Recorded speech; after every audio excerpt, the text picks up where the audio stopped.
Hello, welcome to the lecture today, and I am Yi from HR office. I would like to remind you that before our lecture start, please turn your phone on the vibrate or silent mode. And if any call, please make it outside the room. Thank you for your cooperation. And we also prepared some coffee and water for you over there. Thank you.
Good evening, dear colleagues, students, and the audience online. Welcome to Professors of XJTLU Public Lecture. 欢迎各位莅临在西普听讲座。I'm Professor Bei Tang from the School of Humanities and Social Sciences. It's my great pleasure to be the academic chair of this public lecture series. Professors of XJTLU Public Lecture is our university's signature event for scholarly communication and knowledge dissemination. At XJTLU, now we have around 45 professors through whom we would like to promote our unique research culture. This public lecture series will be delivered by XJTLU professors from different research fields in introducing their career-long research or a comprehensive review of selected research topics as well as the cutting-edge developments in the field. The lecture series will be offered throughout the academic year to both XJTLU staff and students, as well as the public audience.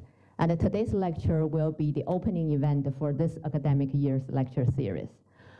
Through stimulating presentations using plain language, the professors of XJTLU Public Lecture Series will explain complex research topics and bring showcase of our university's research impact and its contribution to our community and society. Today's speaker is Professor John Dennis from the Department of Chemistry at XJTLU. Professor Dennis gained his D.Phil from the University of Sussex in 1993 under the supervision of Professor Harry Kroto, who he will be talking about in today's lecture. Professor Dennis was a very productive postgraduate student. He published around 30 papers in 3 years as a postgraduate student, including 3 of them in Nature. Later, Professor Dennis conducted his postdoctoral research under internationally competitive personal research fellowships, including Australian Research Council, the Japan Society for Promotion of Science, and the Alexander von Humboldt Foundation. In 1999, Professor Dennis gained his tenure at Queen Mary University of London in the Department of Chemistry, and then he became a professor in 2005 in physics department there. In 2020, Professor Dennis came to China and joined Zhejiang University through very competitive high-level foreign expert award from the Zhejiang Province 1000 Talent Plan. 2 years later, in October 2022, Professor Dennis joined our Department of Chemistry at XJTLU. In today's lecture, Professor Dennis will share with us his research journey under the influence of Nobel-prize winning research on Fullerenes and the birth of nanotechnology. Professor Dennis will speak for about 15 minutes, and then we will open the floor for questions and discussions. Without further ado, let's welcome today's speaker, Professor John Dennis. Thank you. I'd like to thank the organizers for inviting me to give this talk. I didn't realize it was going to be the first one of the year, so I'm quite proud of that. And I'd also like to thank, somebody told me there would only be a few people here. I'm very happy to see there's a few more than that. But I also understand there are a lot of people watching online. So hello to you as well. As you see, from the advertising blurb, I shortened the title a bit just to get it to fit on the screen, basically. But I was wanting to talk about the discovery of fullerenes, and when I started writing this talk, I was also wanting to give it from a kind of a personal point of view, as somebody who were kind of parachuted in at the end almost, and got to do the exciting bit. But when I wrote that, I found myself saying, I did this, and I did, I'm really great. And I thought, no, I don't want to do that type of talk. So I'm going to concentrate on the discovery. The events, well, we can go to the next slide now. Yes, so we're going to talk about the events that led up to the discovery. And these happened between about 1972, I guess right up to the discovery, 1985. But then the discovery itself. And I just want to point out that for the discovery, the amounts made were tiny, and the time in which they lasted were tiny. It was done by a laser vaporization technique where you zap a carbon disk with a laser, millionth of a second, some atoms float off the surface, they're then shot into a mass spectrometer, and they're measured. So the entire experiment probably lasts a millionth of a second, and you're making about a millionth of a gram. And that may be an exaggeration, maybe both far less than that. Then, following the discovery, there was about a 5-year period when the problem is nobody had any. So the theoreticians had a good time. They do lots of calculations of it. But also, this is a brand new discovery of something that was completely unexpected. Is this battery dying? This got a lot of chemists' backup. They weren't happy about this whatsoever, and so there are lots of papers published trying to prove that this was wrong. And so the team, the Sussex team and the Rice University team were doing the opposite. They're trying to do things to prove it was right. So we'll talk a little bit of that period. Then there was a breakthrough in 1990 where another group, unfortunately, they couldn't share the Nobel Prize because you can only give it to 3 people. But they worked out how to make enough of it so you could actually hold it in your hands and do experiments. And through that, the structure was proved. And then there was the period where I happened to parachute in, as I said, as a PhD student. And we had to prove that was important. So, okay, we knew this was a Nobel Prize, potential Nobel Prize winning discovery. But we had to show that it was important. The discovery was obviously extremely novel, but we had to show that it was important in chemistry as well. So that's the last bit. But that's the bit I've cut down quite a lot. Button. Okay, so where does our story begin? Well, it begins in space. I'm getting out of sequence a little bit. I'll mention the first name, which is a guy called Don Hoffman, who's a professor at Tucson, Arizona University. His interest was in interstellar dust. So we have a map, a small portion of the sky, which has got nothing in it but stars, basically. Except there are some areas where, some areas where there are no stars. Now, this is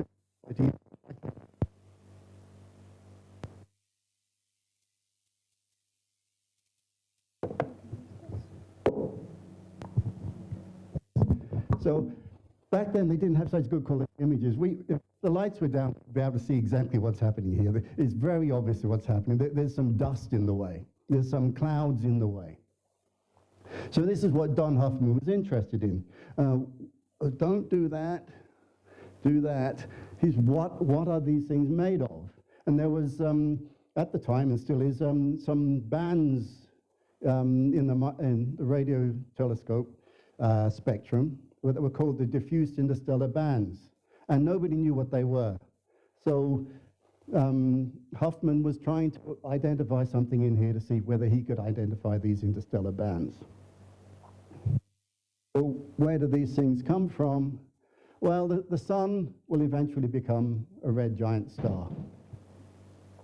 It will swell up to be approximately the same size as the orbit of the Earth.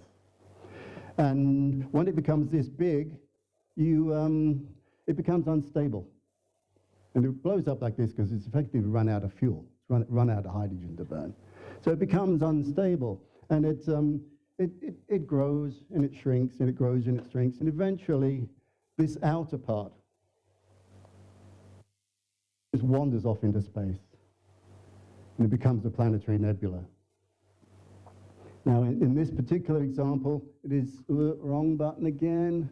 It is that star in the middle, that lost, is now a neutron star. It's lost its outer shell. It's now wandered off into space, but it's still being lit up by the star that it came from.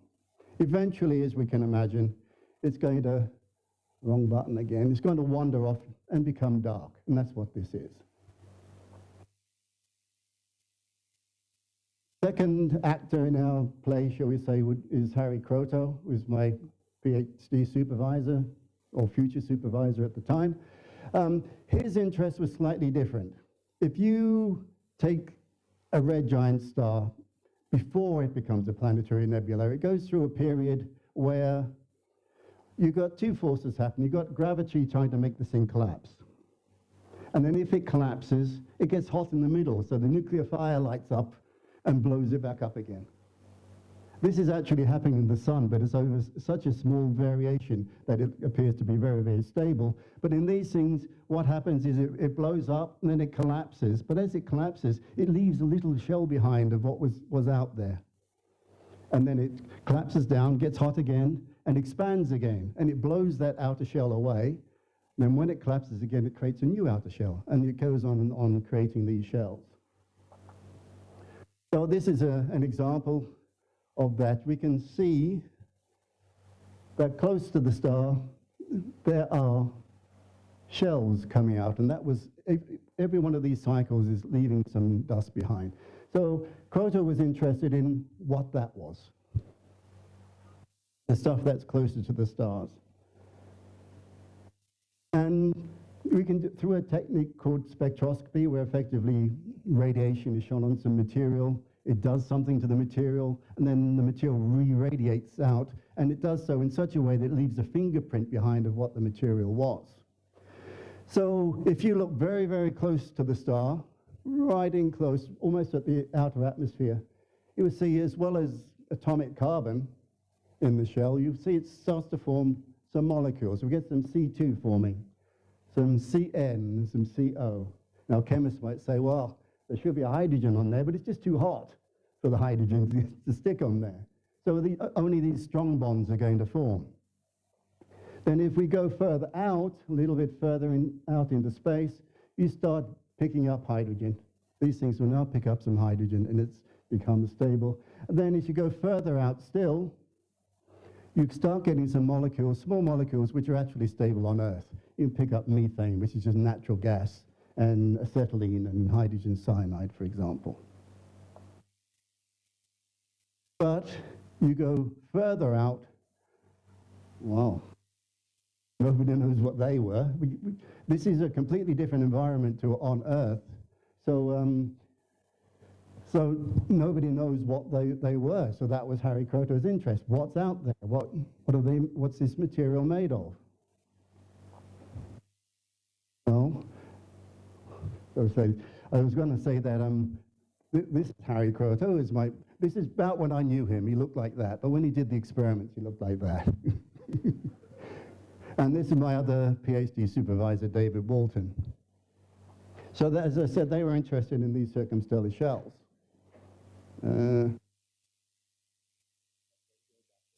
Okay, so they knew one of the molecules out there was hydrogen cyanide, and another one was acetylene. So they thought, well, what happens if we go further out?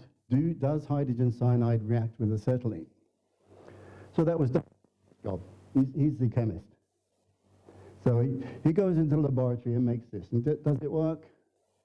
Yeah, he made that. Amongst other things. So the way it happened at Sussex was David Walton makes the material. Harry Kroto at the time was a microwave spectroscopist measuring rotational spectra of materials. So he would take this and put it into a microwave microwave, what do you call it? Spectroscope? I don't know. Anyway, he would measure the microwave spectrometer, that's the word, spectrometer, microwave spectrometer, measure the microwave spectrum, and then he would fly off to Canada, where they had a radio telescope near Ottawa. It's not actually this one, this is one I nicked from the internet. But he would then measure, look at these areas out here, and bingo, he found it. So this was one of them. But they didn't stop there. They kept on going, just adding one. And this is kind of, in a way, the first clue about the Fullerene discovery, that these things are growing by C2 units. You get a C3, C5, C7, C9, C11. I think at the time they stopped doing this, C11 was the largest molecule known in space. Right, so we've just parked that there, and then we moved to the second group. The second group is a group at Rice University in Houston with very different research interests. They are interested in silicon clusters. What happens if you just have a handful of atoms of silicon? How does this thing cluster up? And their interest in that was quite obvious. They're in Texas at the time. I don't know if the company still exists or not, but there's a big company called Texas Instruments. And Texas Instruments were funding Rick Smalley's work. So he was very interested in silicon clusters. And the reason for it is, well, this is a 80386, which is a chip which is available at the time. And there's an electron micrograph of it, or a micrograph of it of some type. But if you zoom right in very, very close and just tiny little structures, you find all it is just etched silicon. And these days, I think, for example, in the iPhone 15 or something or other, the size of these are about 4 nanometers or something or other. Back then, they were much, much bigger. But that was the interest of the group at Rice University. They were thinking, well, if I have an atom of silicon, it has the properties of an atom of silicon. If I have a wafer of silicon, it has the properties of a wafer of silicon. What is the bit in between? When does it go from having atomic properties to bulk properties? And for example, an atom doesn't have conductivity. Does 2 of them when they join, is there conductivity in that? Is there, when you get 10, is there conductivity? Who knows? So from the point of view of the silicon technology, this is what they were interested in. And the 2 guys running the lab was Rick Smalley, who was in charge, and he was collaborating with Bob Curl. The technique they used was, it's actually quite simple, but it's a massive device. You could actually climb down inside this thing. It's a massive vacuum chamber. But it's quite simple, really. You had wrong one. You had a target, which in their case was silicon. You zapped it with a laser, as I said, just a millionth of a second pulse, possibly shorter, billionth of a second pulse even. You evaporate silicon off the surface. You then use pressure of helium to blow it into a mass spectrometer, and you measure what these things are. And they were getting, well, they had to guess what the structures are. They knew they had a C10 and a C11 and 2 C12s and things, but they had to guess what the structures were, because the only information you get from mass spectrometer is the mass. So that was their research interest. Team number 3 is Don Hoffman, as we mentioned earlier. He was interested in what those clouds were between the stars. And Wolfgang Kretschmer at Heidelberg University was interested in the dust which is left over within the solar system from the formation of the solar system, what that dust was. And in 1982, early 1982, Don Hoffman was in Frankfurt giving a seminar, not giving a seminar, he was at a conference, and Kretschmer heard he was there. Another one going. Kretschmer heard he was there and invited him to give a seminar at Heidelberg University. And out of that seminar, they decided that, given that Hoffman had a sabbatical coming up, that he would apply for a Humboldt Fellowship and work for a year in Heidelberg. Which gives me some connection with Hoffman, because I was a Humboldtian too, so there we are. So what was their experiment? Well, they wanted to produce interstellar-like material, which is basically graphitic soot. They then wanted to disperse it to make very particles of it, and then measure the spectrum.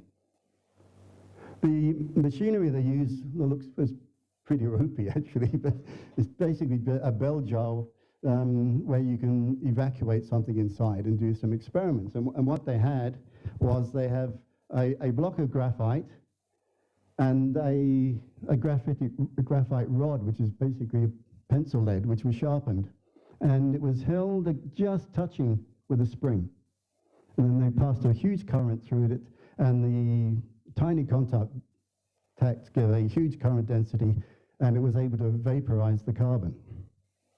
So they vaporized carbon and then collected the soot and measured the absorption spectrum. They did a lot of other things, but it's the one that's interesting to us. And this is what they found. This is what they wanted. This is a spectrum of one of the interstellar bands. They know what they got. They found they got something much broader with a peak nearby, but it just doesn't match. But then they found if they increased the pressure, they started to get some structure in this. And in fact, they called this the camel spectrum because you have 2 humps. Now, spoiler alert, that's C60. So 2 years before the discovery, these guys had it in their hands in gram quantities, but just didn't know what it was. I mean, they had conversations back and forwards between each other, and the actual term they decided on the end is just junk, was what they said it was.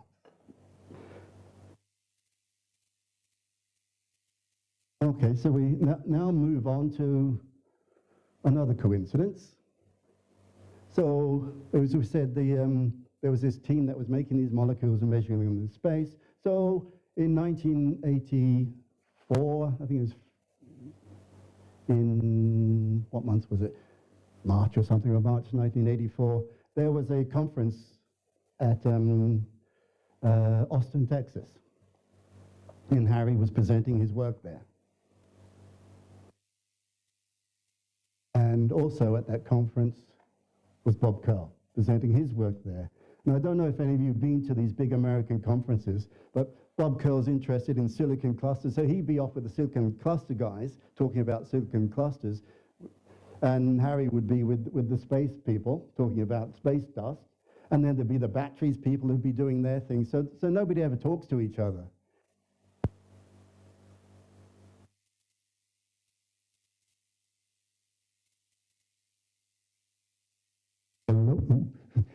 Except there is one occasion when people who have nothing to do with each other at a conference can get together, and that's at lunch. They went to lunch, and Harry Kroto happened to be sitting at the same table as Bob Curl, completely by accident. And Bob Curl was explaining.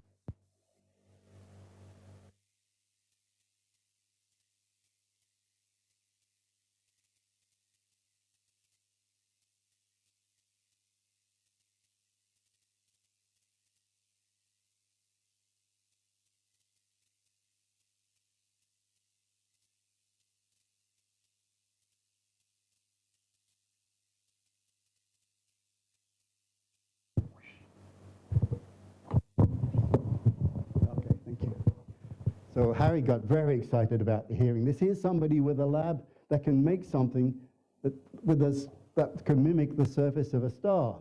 So he left the conference early because Bob Curl invited him to Rice, and he saw the equipment, and he met Rick Smalley, and he said, "Oh, what we want to do, please, can we replace the silicon with carbon?" And of course, Smalley said, "That's not really what we're interested in this lab." So he said, "Well, if we ever get some time, we'll let you know." So that was more or less the end of that. And then it turns out, just a few months later, somebody had actually done Harry's experiment. There's a group at Exxon. Rick Smalley had built the same equipment he had at Rice. He built it in Exxon research labs in New Jersey, and they had put carbon in and replaced the silicon and produced this spectrum.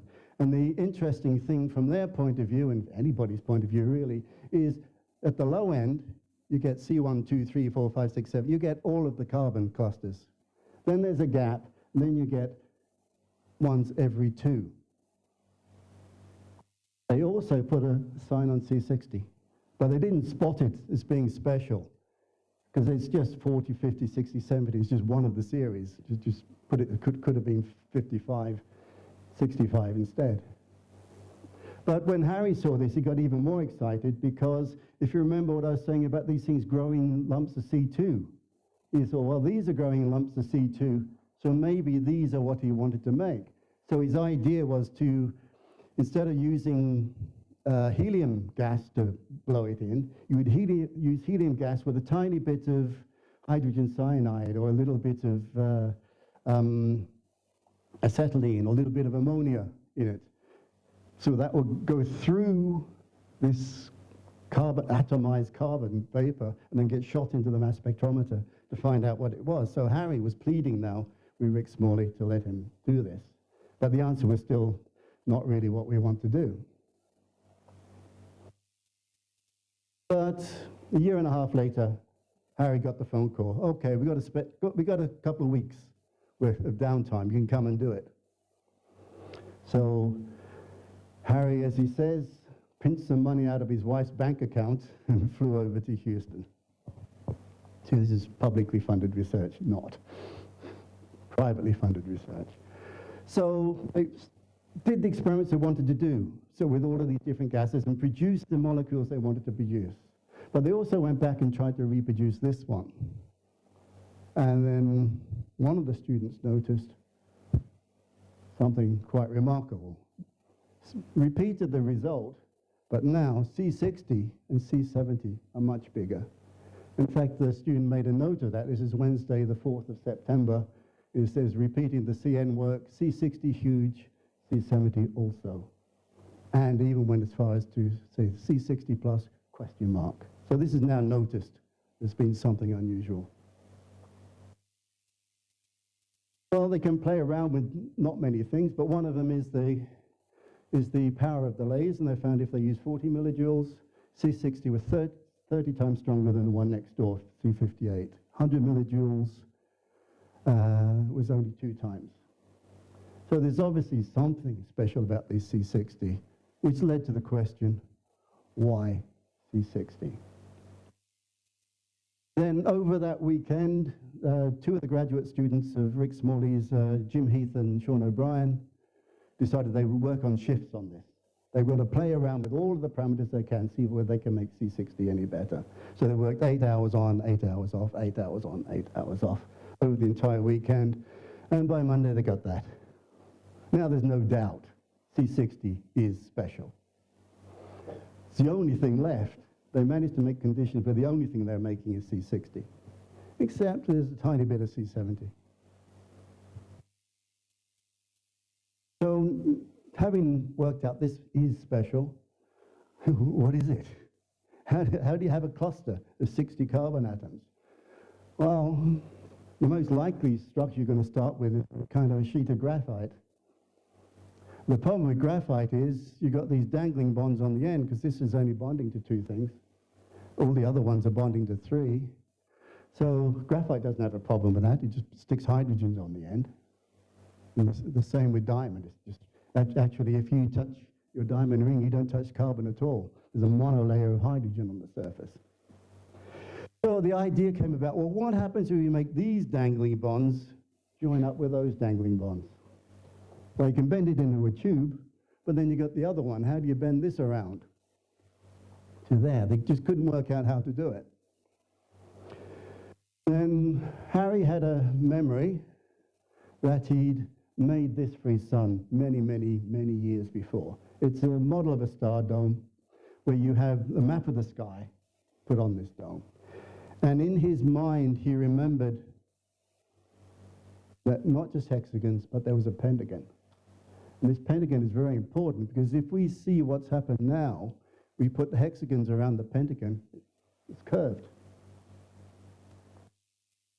This molecule had already been known to exist, at least parts of it. A thing called granulin had been around for years. This is C30H10, and sure enough, it forms a bit of a bow. So, let's just go back to the previous slide. Harry had thought, well, I call my wife and get her to get this out of the cupboard and count the vertices, see what's on it. But he was going home the next day anyway, so he thought, oh, I'm about to say something else there. I'll do it myself when I get home. Meanwhile, Rick Smalley had, went home and he was cutting out little tiny hexagons and trying to stick them together. And he just couldn't get them to curve. And he could do it by cheating. If you overlap the edges, you can get it to curve. But in chemistry, you can't overlap the edges and get it to curve. So he had a problem. But then he remembered about Harry mentioning about this, about the pentagons. So he did it. In fact, he made this granulin first. And he said, well, what happens if I put pentagons in these positions? And he did that. And literally, he made C60 in his hands. And the next day, he came to work with that.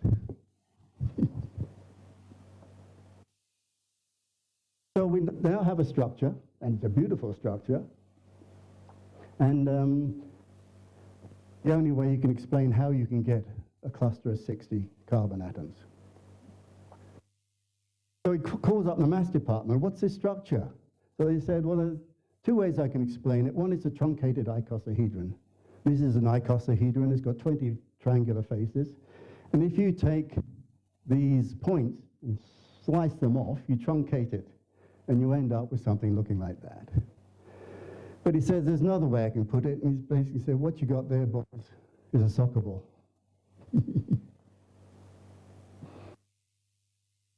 So they wrote this up and submitted it to Nature, and it was accepted as a cover story. As I said, this was not well received. These guys are having a bit of sour grapes, I think.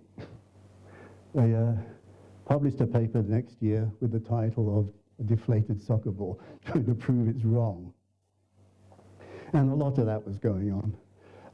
I shouldn't say too much about these guys, because actually this guy, when he realized he was wrong and it was right, he put a huge research team onto Fullerenes, absolutely huge research team onto it, including Francois Dieterich, who some people might have heard of. What's the next one? Yeah, as I said, this team was trying to prove that this structure was right, and this is, I think, the killer, in a way, to show that it is right.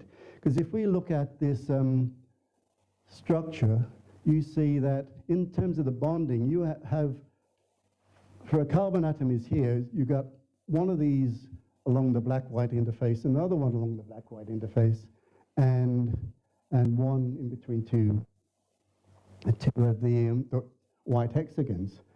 And so each of these pentagons is surrounded by a sea of hexagons. You never can get a structure where they're touching each other. And you make C58, C56, C55, C54, and all the way down. You can make those, but these will all touch each other. It's not until you can get to C60 that you can do it without them touching each other. And then you can go the other way, C62, C64, C66, C68. Again, you can't do it without that being abutting onto that, until you get to C70. With C70, you take C60 apart, put a ring down the middle, and in this case, yes, these are now isolated. So we now got a theory of a structure which explains two things, not just one. So you can start to be sure it's right. Another thing they did was they, Jim Heath thought of this idea, that there's a cavity inside and you should be able to put an atom inside. And the one they chose that would fit quite well was lanthanum. So they would dope the carbon disk with lanthanum. And sure enough, they were made lanthanum C60. And then if you take lanthanum C60 and zap it with a laser, C2 falls off. It's C58. Zap that with a laser, C2 falls off. You get C54.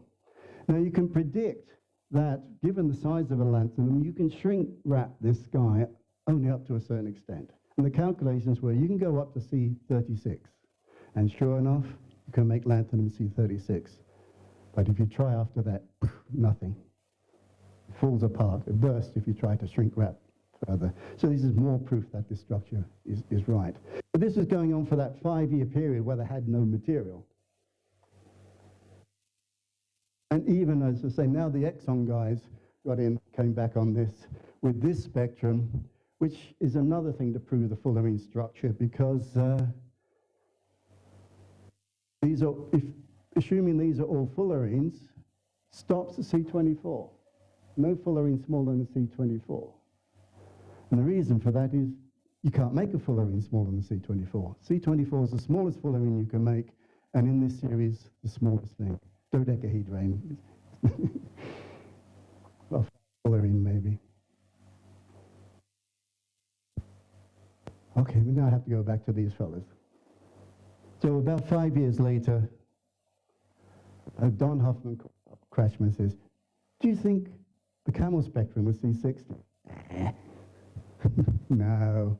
But Don Huffman didn't take no for an answer. He put one of his students with a bell jar on it, and he reproduced the spectrum. It took them a long time to do it, actually, because they completely forgot about you need to put the pressure up. So when they remembered it, they got this back. So one of the things that the theoreticians predicted is that C60 would have a very, very simple infrared spectrum. The vibration, there's only four ways in which this molecule can vibrate, which varies like a dipole. So there should be only 4 lines out of the, 174 possible lines. Only 4 of them should be infrared active. So they measured the infrared spectrum of the soot, and 1, 2, 3, 4. So this is not proof, but it's starting to point to that maybe really was, because an unknown UV-vis spectrum giving you 4 lines. So Kretschmer published, well, not published it, but he presented this at a conference in Los Angeles. And one of Harry Kroto's friends was there and sent him a copy of the abstract. We've written on it, presented at Capri. Sorry, it was at Capri, not Los Angeles. The guy was in Los Angeles. So presented at Capri, do you believe this? So Harry thought maybe they're onto something. So John Hare here, was a PhD student 1 year my senior. He'd been working on this. I was still a MSc student at the time. And so this is the equipment that we had in Heidelberg. Well, we had the same type of thing at Sussex and was able to reproduce this. We got the 4-line spectrum and a mass spec with a peak at 720. So it was looking good. And then one thing that John did one weekend in late July 1990 was he had been making this for quite a while, and he had a jar full of the soot. And he put a small amount of it in a bottle, and he thought, well, what solvent can I use? And he said, well, benzene is kind of like C60. Well, hexagons, right? So he added some benzene, give it a shake. So it was just a black suspension that he had. He put it on the shelf and came back next Monday, and it all settled down, and it was a red solution. And that was which gave this mass spec and gave that. So they actually isolated C60. Where was I when this was happening? I was on holiday in Australia. I hadn't seen my family for a while. So, but given that they had a red solution, they can now purify it. So Dr. Roger Taylor at the University of Sussex did some column chromatography and separated into 2 fractions. One was purple, one is red, and it turns out the purple one is C60 and the red one is C70. So we were very, very happy. And as Harry puts it, I got a call from Nature, the journal. And they'd asked him to referee a paper, and I'd been back from by now. And he asked John Hare and I to go and get it off the fax machine. So we picked it up off the fax machine, and we were walking back to his office, like looking through this thing, and oh dear, oh dear. I felt more sorry for John because it was his work, and these guys had scooped him. And they had crystal structures. They had a very good infrared spectrum. And so we gave it to Harry. Ran away from the bomb shell, as we thought might happen. We didn't see him for a while. And at Sussex on the floor, there's a common room where the staff can go and have a cup of coffee. So John and I said, oh, let's just go and have a cup of coffee and wait for Harry. But when we got down there, Harry was already there with his head in his hand. But we did have one thing left. They'd proved the structure. This crystal structure undoubtedly proves it. And Harry immediately replied, publish this as it is and waive my anonymity as free and send my congratulations to Kretschmer and Hoffman.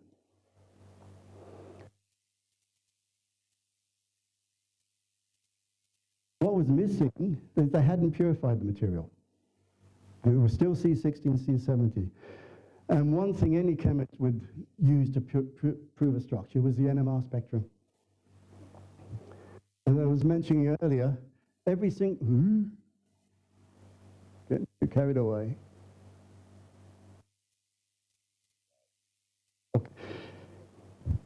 every one of these, it's bonded along one of these black ones, another black one, and a white one. This one, 2 black ones and a white one. This one, 2 black ones and a white one. They're all the same. So there should be only one line in this special NMR spectrum to prove this structure. And he gave the sample to the NMR surface at Sussex. And he ran the spectrum and come back with this. And Harry was very, very excited to see a single line. Except Tony laughed at him. And he said, "You crack me up sometimes, Harry. That's not C60. That's benzene, which also gives a single line. That's the solvent that we used. That's your single line."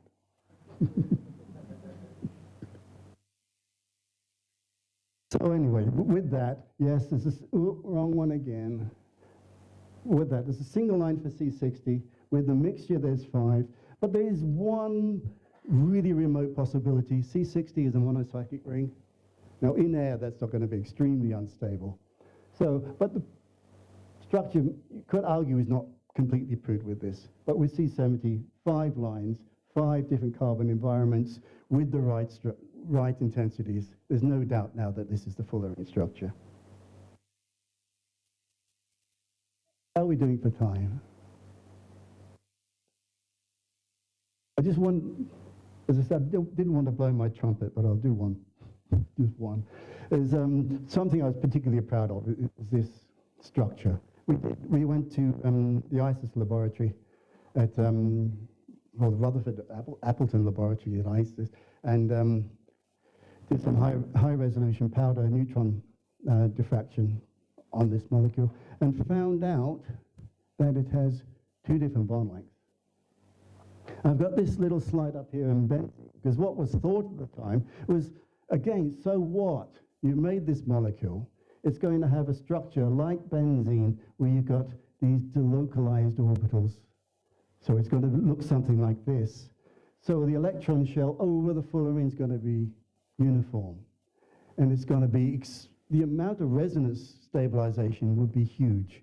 So this is going to be a really, really, really unreactive molecule. From a chemist's point of view, well, pretty, but really boring. But what we found is, it's not like that. It's double bond, single bond, double bond, single bond, double bond, single bond. Now you've got areas of high electron density and low electron density.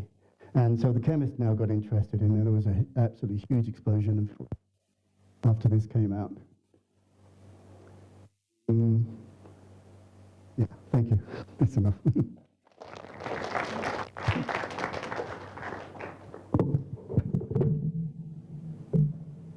Thank you, Professor John Dennis, for your talk.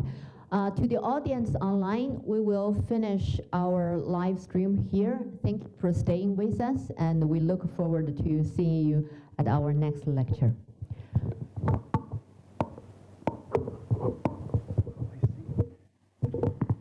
For the audience in the room, we will now open the floor for questions and discussions. So if you have any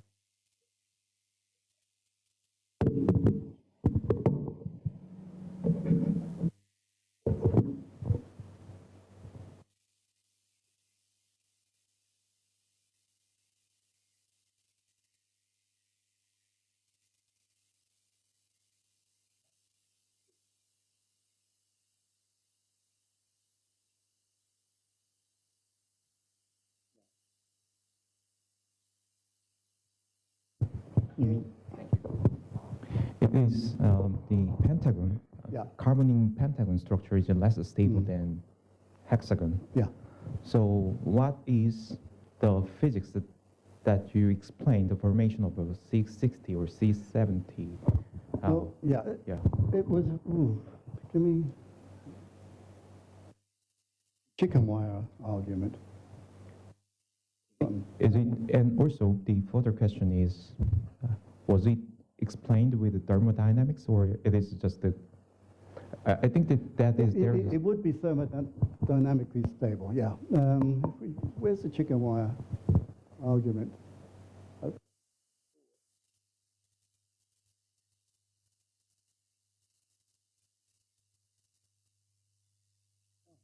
Chicken wire. Anyway, you know what the chicken wire was looking like. If you don't put the hexagons in there, you can't close it.